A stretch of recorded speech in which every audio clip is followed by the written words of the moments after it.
Did you hear about the man who passed away in his sleep last week? He was 71. He spent the evening watching TV with his wife, laughed at an old sitcom. He kissed her goodnight. And by morning, he was gone. No warnings, no complaints, no health scares, just silence. His family was devastated. How could this happen, they asked. He seemed perfectly fine. The truth is, after 70, the body becomes more sensitive, more fragile, especially during the quiet hours of the night. And many of us, unknowingly, follow bedtime habits that gently, silently push our health in the wrong direction. They don't feel dangerous. They're things we've done for years, maybe decades. Eating late, drinking water before bed, turning up the heat, sleeping flat on our backs. But what used to be harmless now carries risk. That's what this video is about. We're going to explore 4 bedtime habits that seem small but can quietly affect your sleep, your heart, your brain, even your life expectancy. More importantly, you'll learn exactly what to do instead. Simple, loving adjustments that can protect your nights and your future mornings. Stay with me until the end, because the final habit is one that nearly every senior does. Without knowing it might be the most dangerous of all. Let's begin. Habit 1. Eating heavy or late dinners. For years, dinner was a time to unwind. Maybe it was 7:30, 8 o'clock, sometimes even later. You cooked something hearty. Maybe sat down with a good movie or a warm conversation with your spouse. Then went to bed, feeling full, satisfied, comforted. But here's what most people don't realize. After 70, your digestive system doesn't work the way it used to. And a late, heavy dinner isn't just uncomfortable, it can be dangerous. What happens inside your body? When you eat a large meal close to bedtime, your body faces a tough dilemma. Should it begin its natural nighttime healing process? Or keep working to digest the food you just ate? Most often, digestion wins. But at a cost. Instead of entering deep, restorative sleep, your body shifts into metabolic overdrive. Your stomach produces more acid. Your heart rate increases to support digestion. Your intestines keep moving when they should be slowing down. Your body temperature rises, keeping your brain restless. You may not notice it, but these internal disruptions prevent your brain from entering the deepest stages of sleep. The kind your body needs to repair cells, regulate hormones, and rest the heart.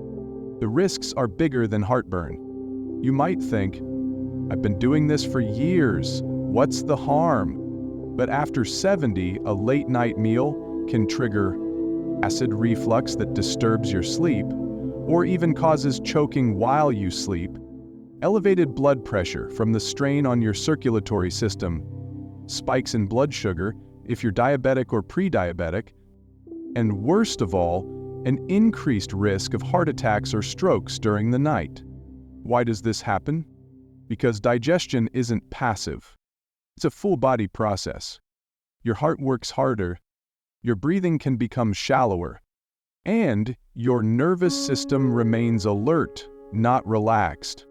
In fact, research shows seniors who regularly eat within 2 hours of bedtime have a higher chance of nighttime cardiovascular events. A real story, Margaret's wake-up call. Margaret, a 73-year-old widow, loved her pasta dinners.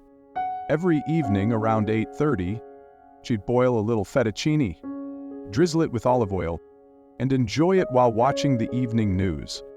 But over time, something changed. She started waking up at 2 or 3 a.m. with a racing heart, a sour taste in her mouth, and sometimes feeling breathless. She chalked it up to stress or bad dreams, until one night, she felt lightheaded, dizzy, and ended up in the ER. The doctor told her, "Your heart's fine, but your digestion is working overtime, and it's throwing everything else off." Since then, Margaret made a change. She moved dinner to 6 p.m., swapped pasta for lighter soups, salads, and sometimes just fruit and yogurt. The result? She sleeps deeper, wakes up rested, and hasn't had a single nighttime episode since. What you can do instead? Here's how you can protect yourself without giving up the joy of good food. 1. Finish your last full meal at least 3 to 4 hours before bedtime. If you go to bed at 10, aim to finish dinner by 6 or 6:30. 2. Choose lighter dinners. Think grilled vegetables, steamed fish, hearty soups, or a small salad with protein. Avoid greasy, spicy, or fried foods late in the day. 3. Still hungry later? Pick a gentle, sleep-friendly snack. A banana, rich in magnesium and potassium. A spoonful of peanut butter on whole grain toast. A handful of almonds or walnuts. Herbal tea like chamomile or peppermint. 4. Avoid sugar and caffeine in the evening. No soda, chocolate, or energy drinks after 4 p.m. 5. Stay upright for at least 30 to 60 minutes after eating. Lying down too soon increases the risk of reflux and heartburn. A small shift, a big impact. Eating earlier doesn't mean eating less joyfully. It means giving your body time to do what it was designed to do without overload. It's a simple act of kindness. A way of saying to your body, "You've worked hard enough today. Let me make it easier for you tonight." Because after 70, how you end your day matters just as much as how you begin it. And something as simple as changing your dinner time could be the difference between a restless night and many more mornings ahead. Habit 2. Drinking too much liquid before bed. Style: natural, calm, reflective. John William. There's something comforting about a warm drink before bed. Maybe it's a glass of milk, a mug of tea, or even just water to stay hydrated. For years it felt like the right thing to do. After all, hydration is health, right? But here's the gentle truth no one tells you after 70. Your body no longer handles fluids the way it used to. And drinking too much in the evening, even water, might be silently stealing your rest and putting you at risk in ways you didn't expect. The midnight disruption. You probably know the feeling. It's 2:15 a.m. You wake up with that all too familiar pressure in your bladder. You sit up slowly. The room is dark. Your joints ache a little. You shuffle to the bathroom, maybe holding on to the wall or the edge of the dresser. You sigh, then you try to fall back asleep. Again, what used to be a small inconvenience has now become a nightly routine, and a risky one at that. The chain reaction you didn't see coming.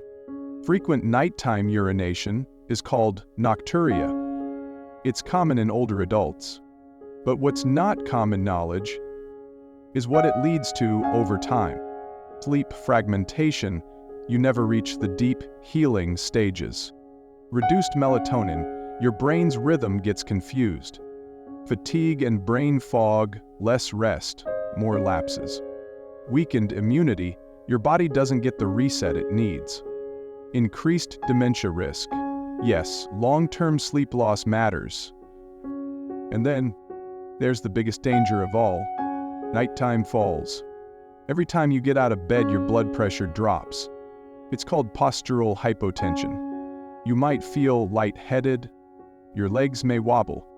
Your reflexes, not what they used to be.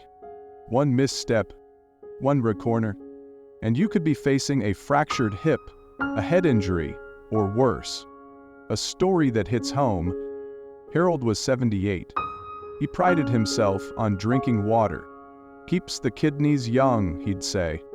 Every evening he'd fill a tall glass, sip it while reading the paper, and head to bed by 10.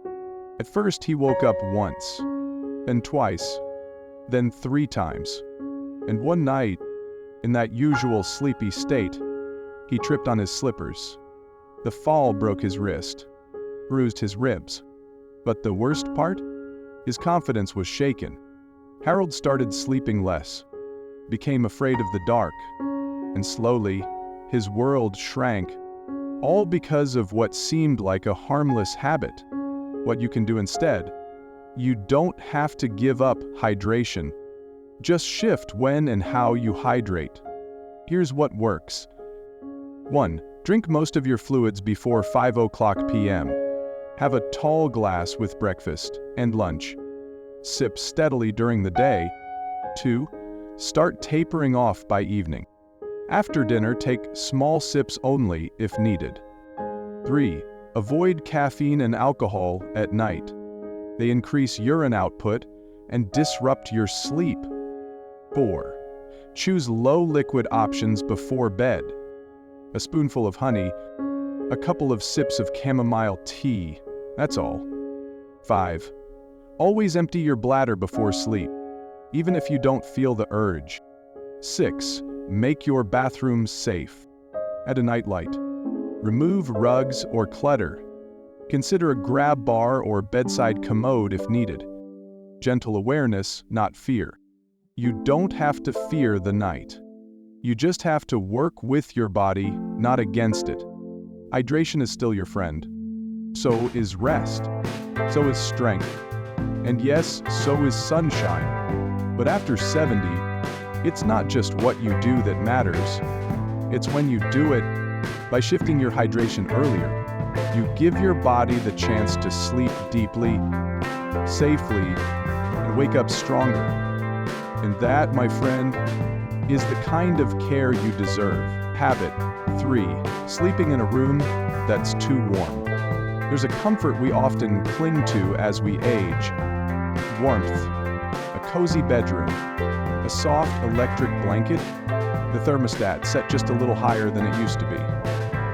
And why not?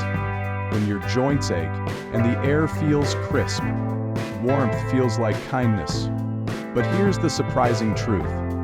Sleeping in a room that's too warm can quietly strain your heart, your brain, and your quality of rest. And most people over 70 don't even realize it's happening. Your body's built-in cooling system. When we fall asleep, our body does something remarkable. It cools down. That slight drop in core temperature, it's what tells your brain it's time to slow down, time to repair, time to rest. But when your bedroom is too warm, your body fights that process. Your heart works harder to regulate heat. Your brain stays more alert than it should.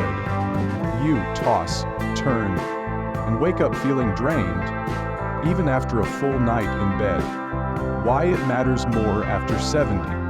As we age, our bodies become less efficient at managing heat. We sweat less, our circulation changes, and our ability to cool down, especially while lying still, weakens.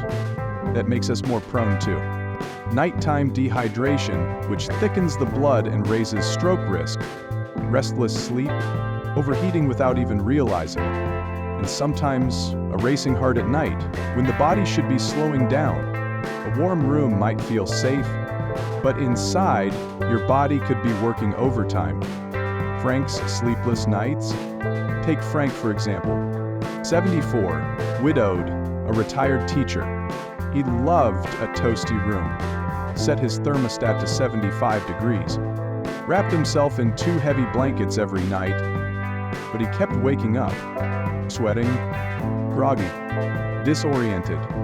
His doctor couldn't find anything wrong. Until one visit, she asked, "How warm is your bedroom?" Frank made one simple change. He lowered the thermostat to 66 degrees, swapped his thick quilt for breathable cotton sheets, and suddenly, he slept through the night. No pills, no gadgets, just a cooler room. Create a sleep sanctuary, the smart way. You don't have to freeze.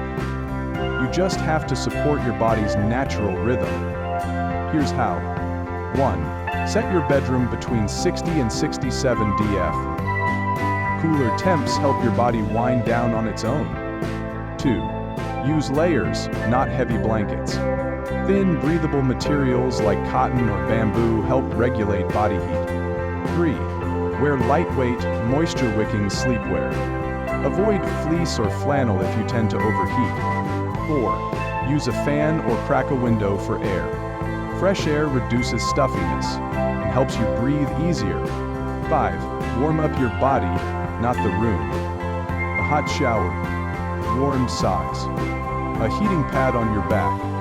Bring comfort without overheating the space. Let the night cool you. You've earned restful sleep, the kind that lets your heart slow down, your breath steady, and your mind find peace.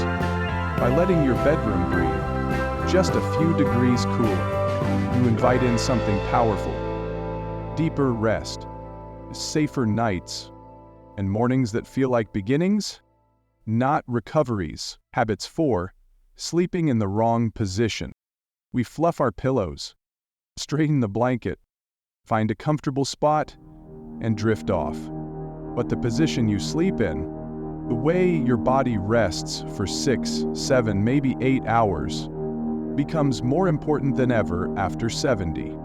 Because during sleep, your body isn't just resting, it's rebalancing. Your heart slows down. Your lungs take longer, deeper breaths. Your brain flushes out toxins from the day. But that only happens if everything is aligned and working the way it should. And sadly, for many older adults, it's not. Why position matters more now. As we age, several things begin to change inside the body. Muscles lose tone. Airways become softer. Circulation slows down. The spine gets stiffer, and lungs don't expand the way they used to. That means sleeping in the wrong position, especially night after night, can cause real harm without you even knowing it. The most common culprits? Sleeping on your back and sleeping on your right side. Let's break it down. The dangers of sleeping on your back. Sleeping on your back might feel neutral, even natural, but here's the problem. It allows your tongue and the soft tissues in your throat to relax backward, partially blocking your airway. That's what causes snoring, choking episodes, and worst of all, sleep apnea. Sleep apnea is when your breathing repeatedly stops and starts during the night, robbing your brain and your heart of precious oxygen. It's common, it's often undiagnosed, and it dramatically raises the risk of high blood pressure, heart disease, stroke, and even sudden cardiac arrest in seniors. Why the right side isn't right either. Now, you might think, well then, I'll just sleep on my right side. But for older adults, especially those with heart issues, it's not a great alternative. Sleeping on your right side can put pressure on the heart and reduce blood flow efficiency. Over time, that can lead to fluid buildup in the lungs or legs, and contribute to congestive heart failure, a serious progressive condition that many seniors face. The best position, left side sleeping. So, what's the best position? Sleep on your left side. It sounds simple, but this one change supports your body in remarkable ways. Improves circulation, blood flows more easily back to the heart. Aids digestion, gravity keeps stomach acid where it belongs. Reduces snoring and breathing problems. Takes pressure off vital organs. And decreases reflux and heartburn, especially if you have GERD. Many seniors who make this switch report sleeping deeper, waking up clearer, and feeling sharper during the day. How to make the switch and stick with it. Now, if you're used to sleeping on your back, or tossing and turning through the night, switching might be a challenge, but here's how to make it easier. As a body pillow behind your back, it keeps you from rolling over. Put a pillow between your knees, it aligns your spine. Use a supportive pillow to slightly elevate your head. Choose a medium, firm mattress that supports side sleeping. And most importantly, give it time. Your body may resist it first, but within days or weeks, you'll feel the difference. Sleep with intention. When we're young, sleep is something we just collapse into. But later in life, sleep becomes sacred. It's a time for healing, for restoring rhythm, for calming the breath, and how you sleep matters. Choosing your sleep position is one of the most powerful and most overlooked ways to care for your aging body. So tonight, as you tuck in, roll gently onto your left side. Let your body rest the way it was meant to, and in doing so, give yourself something rare and precious in this chapter of life. A deeper rest, a stronger heart, and one more peaceful morning to wake up to. We spend most of our lives learning how to live, how to hustle, how to provide, how to be strong for others. But no one teaches us how to rest with intention, especially not in our later years, when rest isn't just a break, it's the healing itself. You see, after 70, sleep becomes more than sleep. It's where your body repairs, where your heart finds rhythm, where your brain clears away the fog of the day. And yet, many of us unknowingly make it harder on ourselves. A heavy dinner, too much water, a warm room, the wrong position. Tiny things, familiar things. But that's the catch, isn't it? It's often not the big choices that shape our health. It's the quiet, repeated habits we stopped questioning years ago. The truth? Every night you lay your head down, your body asks you one thing: will you make it easier for me to heal? And you can. Not with medicine, not with struggle, but with grace, with awareness, with gentle changes that say, I want to be here longer and stronger. So tonight, don't overhaul everything. Just choose one small act of love for your future self. Move dinner earlier. Sip less after sunset. Cool the room a few degrees. Roll onto your left side and feel your heart say, thank you. These aren't restrictions. They're gifts. Gifts of clarity, of energy, of presence. So you can wake up and still be you, alive in your stories. Stay in your step, open to another sunrise. Because growing older is not about fading away. It's about living wisely. And wisdom, in the end, isn't loud. It's quiet, like sleep, like peace, like the choice you make. Tonight, call to action, gentle and aligned. If this video gave you something to think about, even just one small insight, we'd love to hear from you. Leave a comment below and share which bedtime habit are you changing tonight. And if you believe these gentle truths matter, subscribe to Wisdom After 60. Here, we don't just grow older, we grow wiser, stronger, and more intentional. One step, one story, one night at a time. Because the best years of your life are still waiting for you. Well rested,